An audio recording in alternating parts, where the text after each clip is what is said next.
First, a quick story you might want to see from Fox News. Congressional staffers gain from trading in stocks. Chris Miller nearly doubled his $3,500 stock investment in a renewable energy firm in 2008. It was a perfectly legal bet, but he's no ordinary investor. Miller is the top energy policy advisor to Nevada Democrat and Senate Majority Leader Harry Reid, who helped pass legislation that wound up benefiting the firm. My. Now, if that doesn't sound like insider information, I will be darned. But yet, Chris Miller was not prosecuted. Later on, they did say that Mr. Miller showed poor judgment, but it seems to me he showed pretty good judgment because he doubled his money. Okay, now, Republicans, don't be jealous. At least 72 aides on both sides of the aisle traded shares of companies that their bosses helped oversee, according to a Wall Street Journal analysis of more than 3,000 disclosure forms. So you can see that that's just the way it is in Washington. You get to be a staffer, you get the inside picks because you know what companies your bosses are going to create benefits for.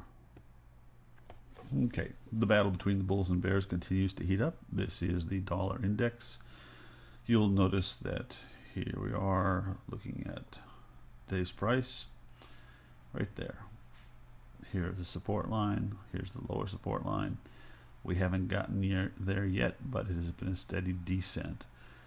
In the battle between the bulls and the bears, the bulls are winning this one.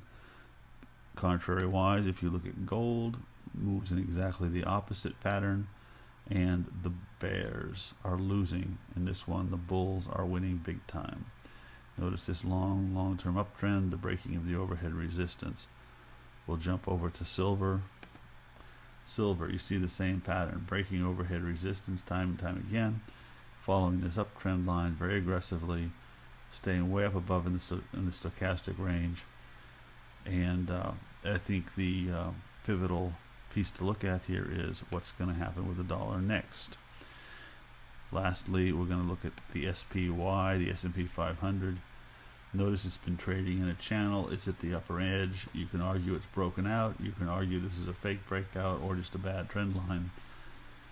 This is the curious one, because I think we're all pretty convinced that if the dollar goes down, silver and gold will continue to go up and vice versa. But what happens with a declining dollar and not such a great economy and lots of unemployment? What's going to happen with the stock market? Remembering, of course, that we could decline to this level with the S&P 500 and still not have ourselves a major bear market. We just have a little bull market retracement. So that's what we are curious to see. That's the question. Naturally, the battle of the bears and the bulls in silver is the most entertaining for many of us, but remember that what we have here is it looks like the bears are getting thoroughly trounced. The bulls have finally got the energy to push prices higher. When will we run out of buyers, and when will this trend change or stop or reverse? I don't know. This does look like a little consolidation in here, so I might be cautious, or I might throw caution to the wind and jump right in.